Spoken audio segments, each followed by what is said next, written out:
Credit এক্সের প্রয়োজনটা কোত্থেকে এলো? আজকের দিনে বলতে পারো দাঁড়িয়ে মাইক্রো ফাইন্যান্স কি স্কেলে পৌঁছে গেছে। সবচেয়ে বেশি এমপ্লয়মেন্ট দেশে কিন্তু এমএসএমই সেগমেন্টে। আমি বলছি মোর এমন একটা ছোট ব্যবসা যা ধর 3টে লোক কাজ করে, 5টা লোক কাজ করে, 10টা লোক কাজ করে, এইখানেই সবচেয়ে বেশি ক্রাইসিস। সো এই অপরচুনিটিটা আমরা ক্রেডিট এক্সে আইডেন্টিফাই করি আর তারপরে বেসিক্যালি ঘটকের কাজ। হ্যাঁ আমরা নিজেদের সফটওয়্যার যেটা বানিয়েছি, আমাদের অনবোর্ডিং প্ল্যাটফর্ম। কিছু হয়তো মিস আউট করে যাচ্ছে, যেগুলো হয়তো লোন অনেক সময় কাস্টমাররা ইনস্ট্যান্ট লোন পাচ্ছে, নিয়েও নেয়, পরে পস্তায়। আপনার দোকানে কমসে কম অ্যাটলিস্ট একটা স্ক্যানার লাগান। এইটা তো you are doing pan India. 3জন খুব বড় বড় এনবিএফসির সাথে টাই আপ করেছি। What next? আগামী 5 বছরে আমরা 100,000 crore। নমস্কার। আজকে একটা সম্পূর্ণ নতুন এপিসোডে একটা নতুন বিষয়, কিন্তু সামাজিক পরিপ্রেক্ষিতে একটা খুব গুরুত্বপূর্ণ বিষয় নিয়ে আমরা বলবো আড্ডাই দিতে বসেছি। আজকে আমাদের সঙ্গে যিনি আছেন, ক্রেডিটেক্স এই সংস্থার CEO, chief executive officer Shubhankar Sengupta.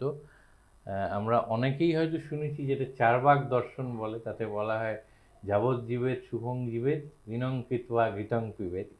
এটা ঋণের একটা অন্য ব্যাখ্যা, কিন্তু ওইটা যদি নাও ধরি, প্রেজেন্ট ডে ব্যবসা বা এন্টারপ্রেনারশিপ, উদ্যোগ, এই কনটেক্সটে যদি আমরা দেখি, সেক্ষেত্রেও লোন, ঋণ এর একটা ভূমিকা আছে, খুবই গুরুত্বপূর্ণ ভূমিকা, কারণ ওটা একটা অর্থের যোগান, সেই দিকটাকে টেক কেয়ার করে আর কি। তো আমি প্রথমে যেটা জানতে চাইবো তোমার কাছে, এই যে ক্রেডিটেক্স এর যে জন্মটা হলো, কারণ বাজারে ঋণ দেওয়ার জন্যে হাজার একটা সংস্থা আছে, তো ক্রেডিটেক্স অ্যাকচুয়ালি নিজেরা বোধহয় ঋণ দেয় না, আমি যতটুকু বুঝেছি, কিন্তু এই পুরো প্রসেসটাকে, প্রক্রিয়া যেটা, সেইটাকে অনেক বেশি খুব সিমলেসলি একটা ত্বরান্বিত করে, অনেক সহজ করে তোলে, সবার কাছে যারা বড় আর তাদের জন্য সহজ প্রাপ্য করে তোলে। তো আমি একটু জানতে চাইবো, এই ক্রেডিটেক্সের জন্মটা কিভাবে হলো, বা কোন গ্যাপটা থেকে, কোন গ্যাপটা ব্রিজ করার জন্য ক্রেডিটেক্সের জন্ম হলো? ঠিক। তো ঋত্বিক, আমি তোমার সেকেন্ড পয়েন্টটা থেকেই শুরু করছি। ক্রেডিট এক্সের প্রয়োজনটা কোত্থেকে এলো? হ্যাঁ, আমরা দেখতে পাচ্ছি যে গত 25-30 বছরে ইন্ডিয়াতে আমরা এই ফাইন্যান্সিয়াল ইনক্লুশনের কথাটা খুব উঠছে। হ্যাঁ, মানে সাধারণ মানুষের কাছে, গরিব লোকের কাছে ঋণ, ঋণের পরিষেবাটা যাতে আরও বড় স্কেলে হয়, এটা প্রাইভেট অর্গানাইজেশনস, সরকার, আরবিআই, সবাই এটার উপরে ফোকাস করছে। আর আমরা দেখতে পেয়েছি বিশেষ করে গত 15-20 বছরে কি দ্রুতভাবে আজকের দিনে বলতে পারো দাঁড়িয়ে মাইক্রো ফাইন্যান্স কি স্কেলে পৌঁছে গেছে। অনেক মাইক্রো ফাইন্যান্স কোম্পানি স্টক মার্কেটে লিস্টেড হয়ে গেছে। আরও বেশি micro finance company micro finance থেকে ওরা স্মল ফাইন্যান্স ব্যাংক হয়ে গেছে। তো অ্যাজ ফার অ্যাজ যেটা আমরা ক্ষুদ্র ঋণ বলি, এটা এখন ভারতবর্ষের বেশিরভাগ জায়গায় ঘরে ঘরে পৌঁছে গেছে। আজকে ভারতবর্ষে কোনো একটি গ্রামে বা বস্তি অঞ্চলে কোনো যদি মহিলা বলে আমার ছোট্ট ব্যবসাটার জন্য একটু 50,000 40,000 একটা লোন হলে ভালো হতো, ব্যবসাটা বাড়াতে পারতাম, সেটা কিন্তু পেয়ে যাবে। আছে 3-4 জন আছে ওই পাড়াতেই লোন দেওয়ার জন্য। কিন্তু এখন আমাদের দেশে যারা আমরা এই ফাইন্যান্সিয়াল ইনক্লুশন নিয়ে কথা বলি, আমাদের আরেকটা জায়গায় এখন ফোকাস করা খুব দরকার। হ্যাঁ, মাইক্রো ফাইন্যান্স শুধু ফাইন্যান্সিয়াল ইনক্লুশন না, financial inclusion is much bigger. আর তার মধ্যে যখন ঋণের কথাও বলি, এখন আমরা দেখতে পাচ্ছি যে এমএসএমই যেই সেগমেন্টটা, মাইক্রো ফাইন্যান্স থেকে যারা এক লেভেল ঊর্ধ্বে আর 2-3 লেভেল ঊর্ধ্বে, এই সেগমেন্ট আমাদের জানতে হবে যে এই এমএসএমই সেগমেন্ট হচ্ছে ইন্ডিয়াতে 7 কোটির ওপরে আছে। এগ্রিকালচারের পরে সবচেয়ে বেশি এমপ্লয়মেন্ট দেশে কিন্তু এমএসএমই সেগমেন্টেই ক্রিয়েটেড হয়। আর এমপ্লয়মেন্ট এই মানে না যে বড় কারখানা 100 জন 200 জন 300 জন কাজ করছে, সেটা আছে, কিন্তু সেটা খুব স্মল নাম্বার।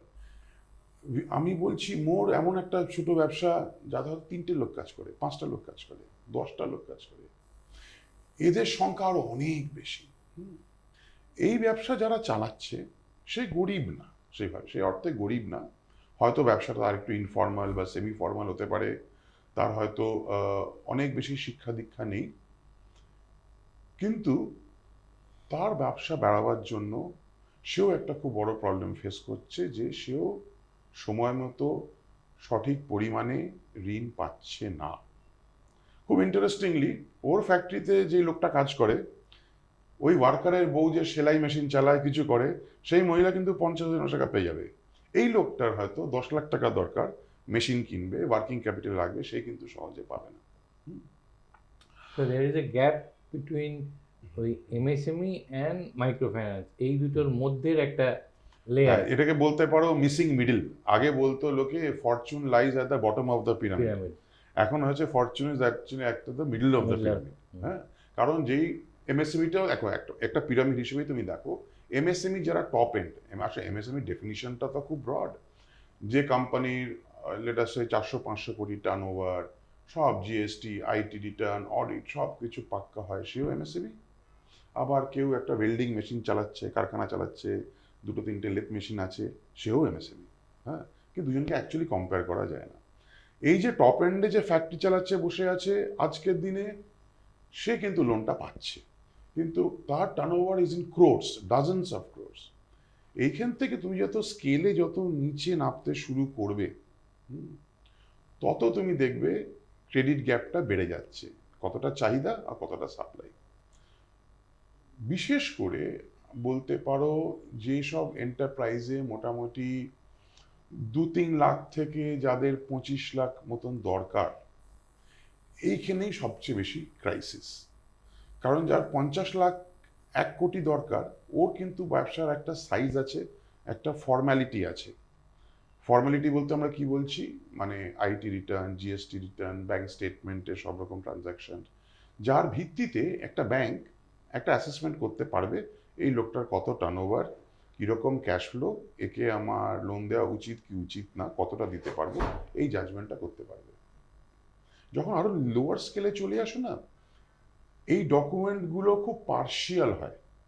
এরও ব্যাংক স্টেটমেন্ট আছে, একটা ওই যে লেথ মেশিনের এক্সাম্পলটাই নিয়ে নাও, হ্যাঁ, ওয়েল্ডিং ওয়ার্কশপ, গারাজ রিপেয়ার করছে, ওরও লেথ মেশিন আছে, ওরও ইউপিআই আছে, কিন্তু ওর যা ট্রানজাকশন যা টার্নওভার পুরোটা কিন্তু ওর ব্যাংক স্টেটমেন্টে রিফ্লেক্টেড না।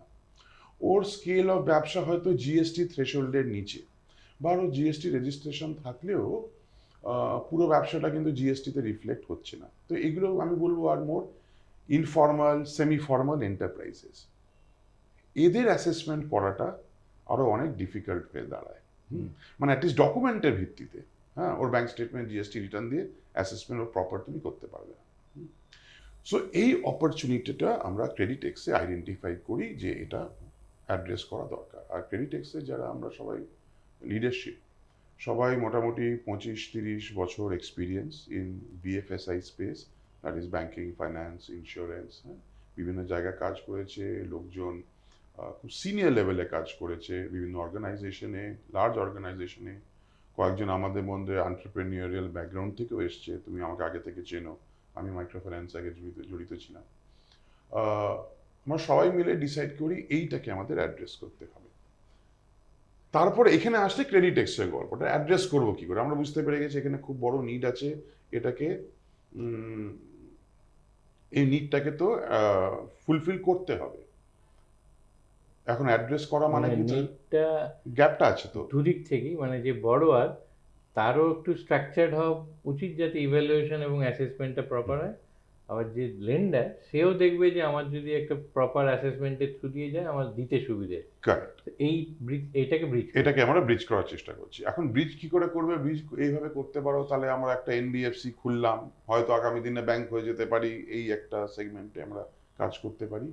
কিন্তু আমরা অ্যাপ্রোচটা একটু কমপ্লিটলি ডিফারেন্ট নিলাম। আমরা বললাম ভাই এরকম লেন্ডার অনেক আছে, হ্যাঁ, এটাকে the it is not the availability of money is not necessarily the problem, হ্যাঁ, দুটো প্রবলেম আছে, একটা হচ্ছে মেকিং মানি অ্যাভেলেবল, সেইটা হচ্ছে প্রবলেম, হ্যাঁ, থ্রু প্রপার প্রসেস। হ্যাঁ, মেকিং দ্য মানি অ্যাভেলেবেল, তাহলে দুটো পার্ট, একটা হচ্ছে আউটরিচ, কি করে এই কাস্টমারদের কাছে পৌঁছানো যায়, ওয়ান।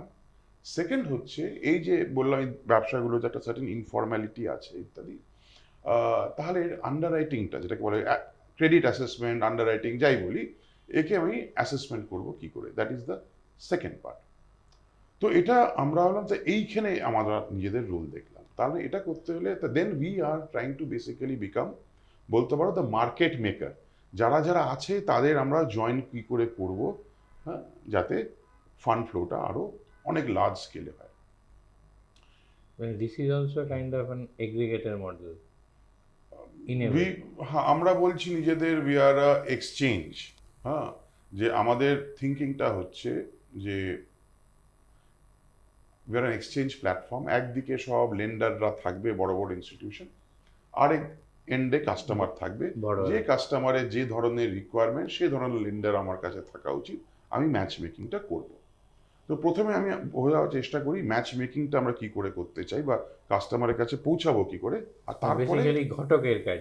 হ্যাঁ, বলতে পারো। হ্যাঁ, আমরা যখন অ্যানালাইজ করলাম এটা, কারণ দেখো এই ধরনের ছোট ছোট ব্যবসা যেগুলো, এটা তো সারা দেশে ছড়িয়ে আছে, তাই তো?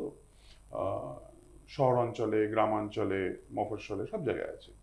এখন এদের কাছে পৌঁছানো ইজ একটা এক্সপেন্সিভ, টাইম কনজিউমিং একটা একটা এফোর্ট আর কি, এত লোকের কাছে কি করে পৌঁছাবে। তো আমরা এইভাবে দেখলাম জিনিসটাকে, দেখো গ্রাসরুট প্রেজেন্স যদি চাই, আমাদের দেশে কিন্তু অলরেডি অনেক গ্রাসরুট অর্গানাইজেশন অলরেডি আছে, যারা বিভিন্ন রকম কাজ টাজ করছে। তো প্রশ্নটা এটাই ছিল যে আমরা কি এদের ইউজ করতে পারি কোনোভাবে এই এমএসএমই সেগমেন্টকে কেটার করার জন্য। তো আমি একটা এক্সাম্পল দিয়ে তোমাকে বোঝাচ্ছি।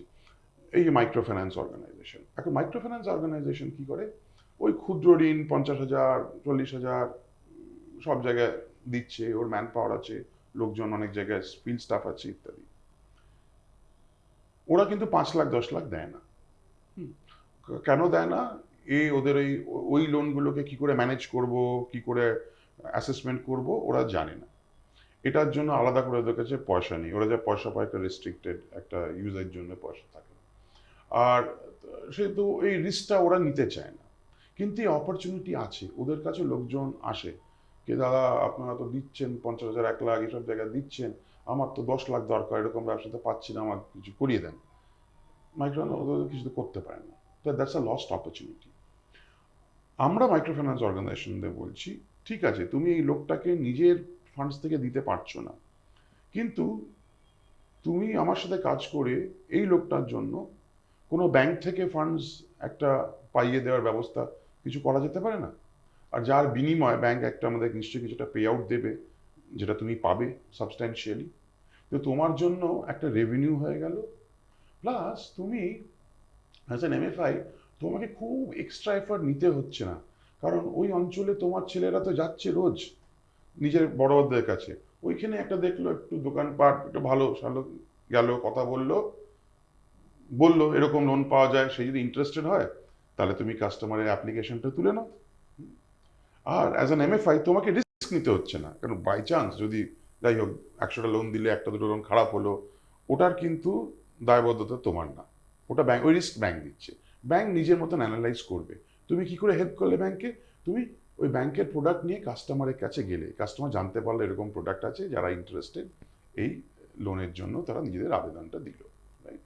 তো for the MFI it is very low incremental cost, plus all this benefit is there. আর এটা আমরা কিভাবে সম্ভব করছি, যে আমরা নিজেদের সফটওয়্যার যেটা বানিয়েছি, আমাদের অনবোর্ডিং প্ল্যাটফর্ম, যেখানে কাস্টমারের তথ্যটা তোলা হবে, আর ডিজিটাল প্রসেস, আর ওখান দিয়ে যেটা আজকে বলে এপিআই, মানে ব্যাংকের সিস্টেমের সাথে আমার সিস্টেম কথা বলবে, আমার এখান থেকে সব তথ্য ব্যাংকের কাছে চলে যাবে। তারপরে ওই ব্যাংক প্রথমে ইনিশিয়াল দেখে নেবে ঠিকঠাক ওভারঅল আছে কিনা, তারপর অফকোর্স ব্যাংক নিজের প্রসেস করবে, সেই কাস্টমারের সাথে কথা বলবে, আরও কাগজপত্র চাইতে পারে দেখবে, সেটা ব্যাংক করবে। তাহলে ব্যাংকের আমি আউটরিচ প্রবলেমটা এইভাবে সলভ করছি। নেক্সট পার্টটা রয়ে গেল, সেটা হচ্ছে এই অ্যাসেসমেন্টটা কি করে হবে। হ্যাঁ, কারণ এই যে এর আগে বলছিলাম যে এদের কাছে সব বিজনেস টার্নওভারের সব ডকুমেন্ট থাকে না, অনেকটা ক্যাশ কম্পোনেন্ট থাকে ইত্যাদি ইত্যাদি। এইখানে দুটো অ্যাসপেক্ট আছে। একটা আমি বলবো, যেটা আমরা খুব এক্সাইটেড যেটা নিয়ে, which is around data science. ওটা আসছি আমি। আর আরেকটা বলছে যেটা ব্যাংকে যেটা আমরা বলছি কি আমার গ্রাসরুট পার্টনার যে ফিল্ডে কাজ করছে ওর কিন্তু অনেক লোকাল নলেজ, তুমি এটা ইউজ করো, যেটা নর্মালি বড় ব্যাংক বা বড় বড় এনবিএফসিরা ফিল্ড কানেক্টটা এতটা থাকে না। খুব ছোট্ট এক্সাম্পল, ওই একটা দোকান আছে, দোকানটা কি রোজ খোলে, কটা থেকে কটা খোলা থাকে, ওটা যে ফিল্ডে আছে সেই শুধু জানতে পারবে। লোকজন কি বলে ওই পরিবারের সম্বন্ধে, রেপুটেশন ভালো, ঝামেলা টামেলা খুব হয়, এই কোয়ালিটেটিভ ইনফরমেশন যে ওই গ্রাসরুটে রেগুলার টাচে আছে ওই সেই দিতে কমিউনিটি পারে। সেই আনতে পারবে। তুমি একটা ফ্লাইং ভিজিট গিয়ে হাফ ডে ওখানে স্পেন্ড করে তুমি কখনো ইনসাইটটা পাবে না। বলছি let us use this insight with the grassroot partner has, that is one part. Second, data সায়েন্সে আমি যেটা বলছি এখন এটা ইটস এ ফিজিক্যাল মডেল হ্যাঁ, বেসিক্যালি। আমরা ফিজিটাল বলছি আর কি, physical plus digital. Data science যেটা বলছে এখন আজকের দিনে কি হয়ে গেছে, কনভেনশনাল যেটা লোন অ্যাসেসমেন্ট যেটা হয় একটা ব্যবসার, ওই ব্যাংক স্টেটমেন্ট দাও, জিএসটি রিটার্ন রিটার্ন হতে হলে আইটি রিটার্ন হবে, আর তোমার ক্রেডিট ব্যুরোর ইনফরমেশন নেওয়া হবে, ওইটাকে একটা মিক্সার গ্রাইন্ডারে ঢুকানো হবে, কিছু একটা লজিক ইয়ে করে বার করা হবে। বাট আরও অনেক ডেটা এখন পাওয়া যায় যার ভিত্তিতে রিস্ক অ্যাসেসমেন্ট আরও অনেক ভালো করে করা যায়। ফর এক্সাম্পল এখন জিও স্পেশিয়াল ডেটা, যখন সোশিও ইকোনমিক ডেটা, তো এর মধ্যে কিছুটা সাইকোমেট্রিক অ্যানালিসিসও থাকে। ওটা তারপরে, এখন আমি যেটা বলছি সেটা হচ্ছে যেটা তোমার আজকের দিনে যেটা অ্যাভেলেবেল ডেটা, একটা জায়গার লেভেল অফ ইকোনমিক ডেভেলপমেন্ট কত, হ্যাঁ এই ডেটা এখন আছে। আর ইকোনমিক ডেভেলপমেন্টের ট্রেন্ড কি, একটা জায়গায় লেট আস সে ক্লাইমেট ভোলাটিলিটি কত, এখানে ফ্লাডিং কীরকম হয়, ড্রাউট কি হয়, এটসেট্রা এটসেট্রা, এই ডেটাও আছে। তোমার ভায়োলেন্সের ডেটা বা ডিস্টারবেন্স ডেটা, কোথায় মারপিট বেশি হয়, টেরোরিজমের প্রবলেম আছে ইত্যাদি ইত্যাদি, এইসব ডেটাও এখন অ্যাভেলেবেল। হ্যাঁ, ধর্না হচ্ছে না বোমবাজি হচ্ছে, এসবও আছে। অবভিয়াসলি বোঝাই যাচ্ছে এইসব একটা জায়গায় বেশি হলে তাহলে there is a risk to the business. It is as good as a political risk analysis বা socio law political and risk order বলতে পারো, অ্যানালিসিস। হ্যাঁ। তারপরে তোমার লোকেশন অফ দ্য বিজনেস, বিজনেসটা কি রাস্তার ওপরে, স্টেট হাইওয়ের ওপরে, নাকি অনেকটা ভেতরে, হ্যাঁ।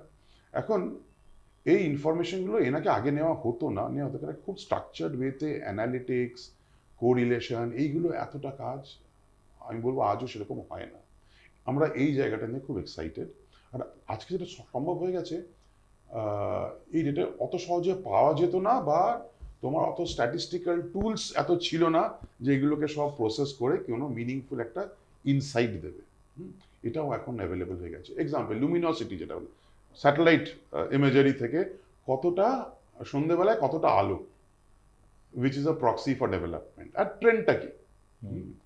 তো এই ডেটাগুলো ইউজ করা, সাইকোমেট্রি যেটা বললে, এখন এগুলো আমাদের ইন্ডিয়াতে ব্যাংকিং সিস্টেমে এটা খুব কম ব্যবহার হয়, কিন্তু আমি বলবো ইনফ্যাক্ট বাংলাদেশ যেরকম মাইক্রো ফাইন্যান্স আমাদের থেকে অনেক আগে শুরু করেছিল, এটাতেও বাংলাদেশ এখন আমাদের থেকে এখন এগিয়ে, যে এই ধরনের ব্যবসা যে পুরো ডকুমেন্টেড, সব প্রুফ টুফ নেই, একটু দূর থেকে সবই একই লাগে, কোন লোকটা আরো বেটার, এখন সাইকোমেট্রিক টুল দিয়ে এখন অ্যাসেস করা যাচ্ছে কার মধ্যে এন্টারপ্রেনিয়রশিপটা বেশি, কার মধ্যে এই লোন রিপেমেন্ট করার লেটসে প্রবণতাটা আর একটু বেটার হবে, কোন ব্যক্তির মধ্যে আরো শেখার জানার ইচ্ছেটা আরো বেশি। সো মানে যেটা পরে প্রবলেম হয় উইলফুল ডিফল্টার, সেইটা আগেই আইডেন্টিফাই করা। সো পয়েন্টটা হচ্ছে তুমি যদি আরো এন্টারপ্রেনিউরাল হও, তোমার যদি একটা রিপে করার ওই মানসিকতাটা একটু হায়ার হয়, আর তোমার যদি জিনিস শেখার আরো ইচ্ছে হয়, তার মানে কি প্রবাবলি তোমার মতো লোককে লোন দিলে আরো লোনটা সময় মতো ফেরত আসা, আর লোনটা দিয়ে যে আরো এগোতে পারবে, উন্নতি হবে, এই প্রবাবিলিটি আরো একটু বেশি বেড়ে যায়। আর স্ট্যাটিস্টিক্যালি ভ্যালিডেটেডও আছে, বাংলাদেশের এক্সপিরিয়েন্সে এরকম অনেক লাভ হয়েছে আর কি। তো এইসব জিনিসগুলো ইউজ করার খুব দরকার। তো আমরা যে লেন্ডারদের সাথে কথা বলছি এই নিয়ে আমাদের আলোচনা হচ্ছে যে এগুলো আপনারা দেখুন, এটা আপনার কাজে আসবে। শুধু আপনার যে অল্প কয়েকটা জিনিস দিয়ে যেগুলো দেখেন, এতে কিন্তু সমস্যাটা হচ্ছে যে অনেক ভালো কাস্টমার যাকে দিতে পারতেন আপনি দিচ্ছেন না, কারণ আপনি শুধু ব্যাংক স্টেটমেন্টের ভিত্তিতে শর্টলিস্ট করছেন। হ্যাঁ, যখন so there is a large pool you are actually missing out on. And similarly just because bank স্টেটমেন্টটা আছে কিন্তু আপনি সাইকোমেট্রিক দেখছেন না বা জিও স্পেশাল রিস্কটা দেখছেন না, আপনি হয়তো এমন লোককে লোনটা দিয়ে দেবেন যেখানে পরবর্তীকালে গিয়ে কিন্তু সমস্যা হতে পারে। So this is what we are trying to do. So we are a market maker, building networks, using technology, using data science to facilitate. আমরা নতুন কিছু নিজেদের প্রেজেন্স রাখছি না, এক্সিস্টিং অর্গানাইজেশনদেরই ইউজ করছি। ওদিকে আমরা লেন্ডার না, আমরা লেন্ডারদের নিয়ে আসছি। তাহলে এটা if I may draw parallel, যে যেরকম ফিনিশিং স্কুল, অনেকে বলে না যে পড়াশোনায় খুব ভালো but they are not employable, তেমনি হয়তো এই ব্যবসাটা করছে ভালো কিন্তু ওর ক্রেডিট ওয়ার্দিনেসটা নেই বিকজ ওই স্ট্রাকচারিংটা নেই। তো একদিক থেকে তোমরা ওদের মেকিং দেম ক্রেডিট ওয়ার্দি, অন্যদিকে যারা লেন্ডার তাদের কাছেও সহজ করে দিচ্ছ, যেটা তুমি বললে যে কেউ কিছু কিছু হয়তো মিস আউট করে যাচ্ছে, যেগুলো হয়তো আরেকটু ডেটা থাকলে, আরেকটু ডেটা অ্যানালিসিস থাকলে তাদেরকে দিতে পারতো। Yeah. তো both way it work. Yeah. And lender, যেটা আমরা চাই আগামী দিনে লেন্ডারদের সাথে, এটা বলছি, লেট আস কো ক্রিয়েট প্রোডাক্টস। এখন কি লেন্ডারদের নিজেদের স্ট্যান্ডার্ড প্রোডাক্ট আছে, এই আমার ক্রাইটেরিয়া, এর ভিত্তিতে আমার লোন হবে, নাহলে হবে না। ওটাতেই আমরা করছি যে কাজ শুরু করি, তারপর let us improve those products using এই অল্টারনেট ডেটা সায়েন্স হোক, সাইকোমেট্রি হোক, এইটা নিয়ে প্রোডাক্টগুলোকে আমরা আরও ইমপ্রুভ করতে পারি। লেন্ডারদের প্রোডাক্টসগুলো এরকম হয় কেন, just pure bank statement, credit bureau, because আর কোনো তথ্য নেই। So lender wants to be safe, সেই জন্য ওই রকম স্ট্যান্ডার্ডস বানিয়ে রাখে। হ্যাঁ, কিন্তু তুমি যদি একটু ডিপে ঢোকো ওদের ক্রাইটেরিয়াগুলোতে, বুঝতে পারবে এটা তো না ঠিক, is not a good way of জাজিং আ পার্সন। এক্সাম্পল দিতে পারি, তোমার ক্রেডিট ব্যুরো স্কোর হতে পারে 700, আমার 640, সে বলে তুমি ভালো আমার থেকে। বাট এটা হতে পারে আমার হিস্ট্রি অফ বরোয়িং দেখো, হয়তো মাঝখানে আমার কিছু একটা অসুবিধা হয়েছিল 1 বছর আগে, একটু আমাকে একটা লোন রিপেমেন্ট একটু প্রবলেম হয়েছিল, কিন্তু পিওর মেকানিক্যাল ওয়েতে it is a very unforgiving thing. হ্যাঁ, তাহলে আমার ক্রেডিট ব্যুরো স্কোর ভালো করতে আর অনেক সময় লাগবে। তো আমার হিস্টোরিক্যাল পারফরমেন্স দেখছো না, যে শুধু আজকে শুধু স্কোর দেখছো। তো এরকম অনেক ডিপ যাওয়া যায়। মানে আদারওয়াইজ একটা লপসাইডেড ভিউ। Correct, correct. হ্যাঁ, তোমাদের মূলত it's a technology driven platform. Yes, yes, very much. এটাতে এআই এরও অনেক অ্যাপ্লিকেশন, application এগুলো আছে। তো ন্যাচারালি এগুলো আসবে। আর যত আমাদের ব্যবসাটা বাড়বে, যত আমাদের ভলিউম অফ বিজনেস হবে, তত ইনসাইটস আমরা পাবো, তত আরো লার্নিং হবে। মেবি আরো কিছু প্যারামিটার অ্যাড করা যাবে Yes, এর মধ্যে, yes, যেগুলো দরকার। yes. তো এই যে ধরো তোমার you have a long experience and exposure in micro finance, তোমার নিজেরও ছিল, দীর্ঘদিন কাজ করেছে। তো এই যে মাইক্রো ফাইন্যান্স থেকে উঠে এমএসএমই, এই মধ্যে যে গ্যাপটার কথা তুমি বলছিলে, এরকমও তো অনেক সময় হয় যে যারা আজকের যাদের রিকোয়ারমেন্টটা হয়তো মাইক্রো ফাইন্যান্স থেকে মিটছে, তারাই over a period of time একটু উপরে উঠে গেল, গিয়ে আর একটু বড় লেভেলের কিছু ভাবছে। তো এই সংখ্যাটা কিরকম, বা is it growing? Yeah, exactly. In fact আমরা মাইক্রো ফাইন্যান্স অর্গানাইজেশনে গিয়ে এক্স্যাক্টলি এই কথাটাই বলছি, যে ওরা এসব অর্গানাইজেশন অনেকে 20-25 বছর ধরে কাজ করছে, যেন যে সময়ের সাথে যাদের সাথে কাজ করেছো, যখন তোমাদের সাথে তারা জুড়ে ছিল, হয়তো খুব গরিব ছিল, হয়েছিল, সময়ের সাথে তারাও প্রোগ্রেস করেছে। হ্যাঁ, তো আর ওটা মানে তাই এরকমও কাস্টমার অনেকে আছে যে লাইফে প্রোগ্রেস করে একটু এন্টারপ্রাইজিং ছিল, আজ যে অবস্থায় তার এই মাইক্রো ফাইন্যান্স লোনের খুব একটা না লাভ হয় না, ও আরো বেশি চায়, কিন্তু সে এমএফআই দিতে পারছে না, যদিও সে জানে এত ভালো তার ট্র্যাক রেকর্ড। আর ন্যাচারালি অন্য কেউ দিচ্ছে না, বা দিলেও হয়তো খুব হাই ইন্টারেস্টে হয়তো কারোর থেকে নিতে হচ্ছে। এখন তো এসব ডিজিটাল লেন্ডার এত চলে এসছে, হ্যাঁ, ওখানে তো ইন্টারেস্ট রেট তো চূড়ান্ত, লোকে বোঝেও না অনেক সময়, কাস্টমাররা ইনস্ট্যান্ট লোন পাচ্ছে, নিয়েও নেয়, পরে পস্তায়। বাট এনিওয়ে, তো এতে তোমরা বলছো এই কাস্টমার তোমার হাত থেকে তো চলে যাচ্ছে, আরে এনাকে অন্য কোথাও গিয়ে খুব স্যাটিসফাইড নেই, অপশন নেই, তুমি ওদের কাছে যাও। হ্যাঁ, ওদেরই যে কোনো মাইক্রো ফাইন্যান্স অর্গানাইজেশন যে 5-10 বছর ধরে কাজ করছে, ইজিলি ওর টপ 5-10% যে কাস্টমার বেস আছে, তারা কিন্তু অ্যাকচুয়ালি মাইক্রো ফাইন্যান্সের লেভেলের উপরে চলে এসছে। হয়তো কেউ এখনো নিচ্ছে, because something is better then nothing, কিন্তু খুব একটা নেই। এখানে একটা হায়ার টিকিট দেওয়া যেতে পারতো ডেফিনেটলি। এই সেগমেন্টের সাথে আমরা এই সেগমেন্ট যারা গ্র্যাজুয়েট করেছে, এদের আমরা কেটার করতে চাইবো। তো তো তোমাদের রোলটা কি শুধু ম্যাচ মেকিং, না মাচ বিয়ন্ড দ্যাট, মানে ইন দ্য সেন্স যে ধরো এই যে যে সেগমেন্টের কথা তুমি বলছো বা যেটা তোমাদের টার্গেট গ্রুপ, তাদেরকে একটু লিটল বিট অফ গ্রুমিং বা ফাইন টিউনিং করে যাতে তারা কেপেবল হয়ে ওঠে, ঠিকঠাক কাগজপত্র ঠিক করা, কমপ্লায়েন্সগুলো ঠিক করা, এইখানেও কি রোল থাকবে না? হ্যাঁ দেখো, এটা না একটু ন্যাচারালি হবে। ফর এক্সাম্পল, এখন গভর্নমেন্ট থেকে বা ব্যাংকস থেকে সবাই বলছে উদ্যম এনরোলমেন্ট করো। অনেক লোকের উদ্যম নেই, জানে না, এগুলো আমরা করিয়ে দিচ্ছি ফিল্ডে। আর উদ্যম এনরোলমেন্টটা খুব ইজি, সময়ও লাগে না। তারপরে সবাইকে এনকারেজ আমরা করছি যে আপনার দোকানে কমসে কম অ্যাটলিস্ট একটা স্ক্যানার লাগান। ওটা তো বেড়েও গেছে, তাও অনেকেও অনেক জায়গা পাবেন, দেখবেন নেই হয়তো। হ্যাঁ, স্ক্যানারে যত ট্রানজাকশন করবেন তার মানে আপনার ব্যাংকে ট্রানজাকশন হচ্ছে, আপনি একটা নিজের রেকর্ড বানাচ্ছেন। হ্যাঁ, তো এটা একটা ন্যাচারাল প্রোগ্রেশন হচ্ছে। হ্যাঁ, যেটা আমরা উইথ আওয়ার গ্রাসরুট পার্টনার্স, এটা আমরা একা করতে পারবো না। যে অর্গানাইজেশন টাই আপ করেছি গ্রাসরুট, তাদের সাথে মিলে এগুলো আমরা ডেফিনেটলি অ্যাডভোকেসি এটা করছি। এইটা তো you are doing pan India. হ্যাঁ, আমাদের যেটা টাই আপ, আমরা অলরেডি টাই আপ অনেকগুলো গ্রাসরুট অর্গানাইজেশনের সাথে করে ফেলেছি। সো মোটামুটি entire north, central and east India is covered. আমাদের সাউথ ইন্ডিয়ার, ওয়েস্ট ইন্ডিয়ায় অল্প পার্টনার্স আছে, এখন ওইটা ফোকাস করছি ওইখানে বাড়াবার জন্য। আর প্রোডাক্টগুলো, which are the product that you so looking? বিভিন্ন লেন্ডার, সো আমরা এই মুহূর্তে নিজেরা তো প্রোডাক্ট বানাচ্ছি না, লেন্ডারের প্রোডাক্ট, আর লেন্ডারকে যা বলে একটু প্রোডাক্টটাকে একটু মডিফাই, ইমপ্রুভ করা।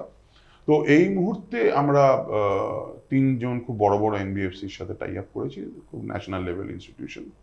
তো ওদের বিজনেস লোন, ওদের যেটা আনসিকিউরড বিজনেস লোন, ওইটা আমরা এখন লঞ্চ করেছি। আমরা secured loan against property, secured business loan আমরা লঞ্চ করছি। আমাদের অ্যাটলিস্ট আরও 4-5টা ব্যাংকের সাথে কথা চলছে, including small finance banks.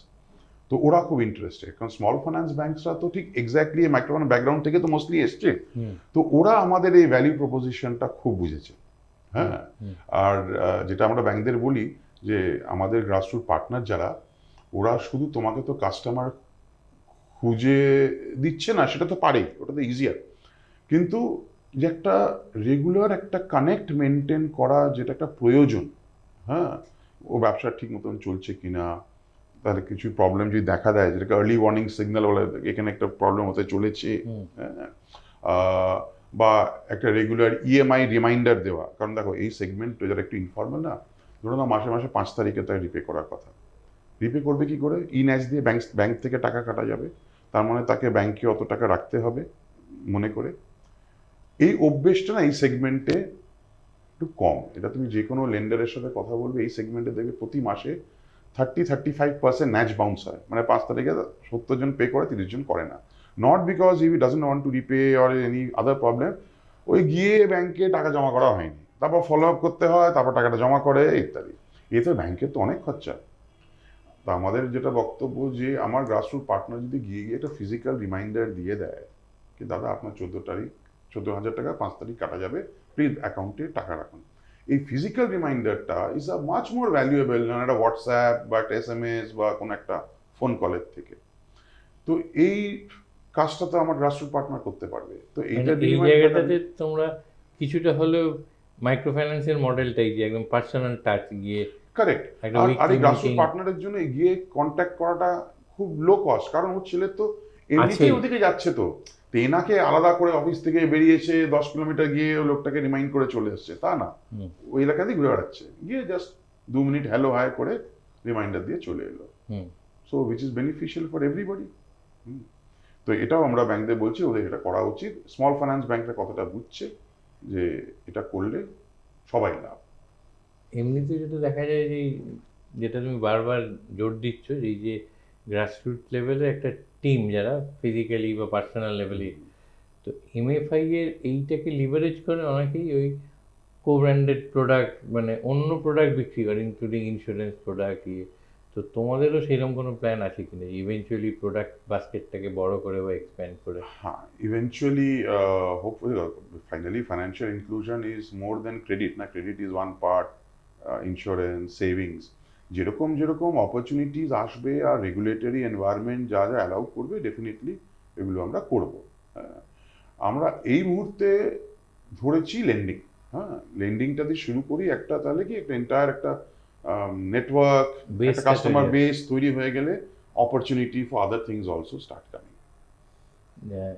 MFI এর যেরকম একটা ফোকাস থাকে একটু মহিলা, তুমি নিজেই জানো এটা করেছো, তো এখানেও কি তোমাদের কোনো ফোকাস থাকছে না, মানে কোনো জেন্ডার ফোকাস থাকছে কিনা? না, ঠিক সেইভাবে না। দেখো, একটা তো হচ্ছে যারা মাইক্রো ফাইন্যান্স থেকে যে কাস্টমাররা উঠে আসবে এখানে, এখানে প্রিডমিনেন্টলি উইমেন একটা হবে। বাট আমাদের দেশের এটাও রিয়ালিটি ইজ দ্যাট তোমার এই এমএসএমই, একটু বেটার হায়ার লেভেলের এমএসএমই, মানে ওই যে 3 থেকে 25 লাখ টাকা নিয়ে ক্ষমতা যে ধরনের কথা আমরা বলছি, এটা কিন্তু স্টিল মেল ডমিনেটেড। হ্যাঁ, তো ওই রিয়ালিটিটা ডিনাই করা যায় না। Definitely there will be a thrust towards more women borrowers because as I said microfinance থেকে অটোমেটিক্যালি একটা আসবে। হ্যাঁ, আদারওয়াইজ গ্রাউন্ডে ডেফিনেটলি উইমেন বড়োয়ার পেলে তো এভরিওয়ান উইল বি হ্যাপিয়ার। আর ওটা তো প্রোভেনও, women borrowers are better at loan repayment. হ্যাঁ, বাট অফকোর্স কাজ আমরা সবাই সাথেই করবো। হোয়াট নেক্সট, মানে এই যে একটা মডেল তৈরি হচ্ছে, এটা সেটেল ডাউন করতে একটু হয়তো সময় নেবে, বাট কিছু তো must be some future planning at the back of your mind, এখান থেকে কোন দিকে এগোতে চাইছো, what will be the next level like? দেখো, আমরা তো পুরোপুরি এটার উপরে এই মুহূর্তে focused. This is hard work because দেখো, একটু দূর থেকে কথা শুনে মনে হয় হ্যাঁ এটা তো ঠিকই আছে, ব্যাংক আছে, ওখানে গ্রাসরুট অর্গানাইজেশন আছে, ও নিজের ফিল্ড ফোর্সকে ইউজ করে এখানে লিড দিয়ে দেবে, তার বিনিময়ে কিছু পয়সা পাবে, টেকনোলজি দিয়ে ইন্টিগ্রেশন হয়ে যাবে, সব হয়ে যাবে। আজকাল তো অনেক কিছু অনলাইনই হয়ে যায়। এখানে ডিফিকাল্টিও অনেক কিছু আছে, মানে একটা challenge.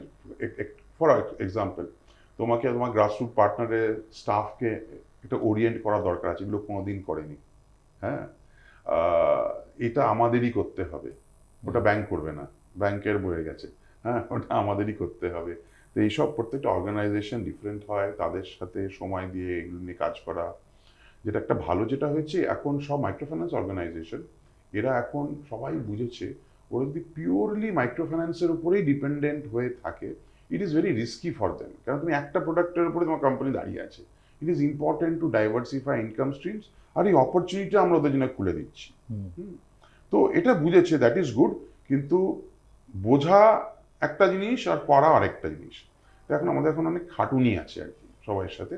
And of course as I said, products, এই প্রোডাক্টস যেগুলো ব্যাংকের প্রোডাক্টসগুলো আছে না, এগুলো আরও এনহ্যান্স ইমপ্রুভ করা দরকার আছে, to be made much more কি বলবো, relevant to the lender. Because এই প্রোডাক্টসগুলো প্যান ইন্ডিয়া লেভেলে একটা কিছু ফরম্যাট টরম্যাট বাউন্ডারি বেঁধে দেয়, এর মধ্যেই হতে হবে, ইউ আর লুজিং অপরচুনিটি।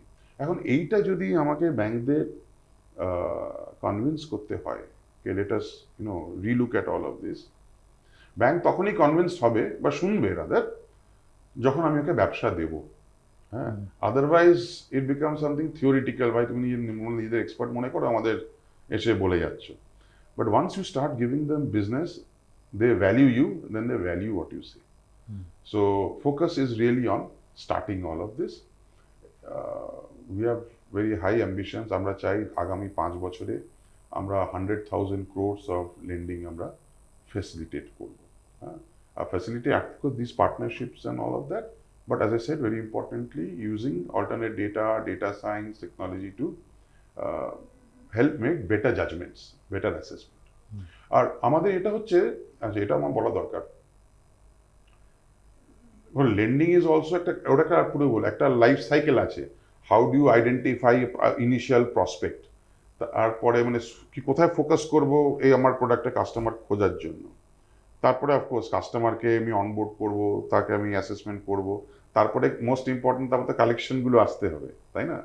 আমাদের এই হচ্ছে প্রত্যেকটার জন্য এন্ড টু এন্ড আমরা টেকনোলজি সলিউশনস আমরা বানাবো, to make the entire process much more কি বলবো এফিশিয়েন্ট, যাতে আরো লেন্ডিং হয়, আর লেন্ডিং শুরু হলে টাকাটা ফেরত আসতে হবে, রাইট? যাতে পোর্টফোলিও কোয়ালিটি ভালো হয়। ফাইনালি তাতেই তো লেন্ডাররা ভ্যালু দেখবে, যে ক্রেডিট এক্সের সাথে কাজ করলে not only I am able to give out large amounts of money, আমার পোর্টফোলিও কোয়ালিটি অনেক বেটার।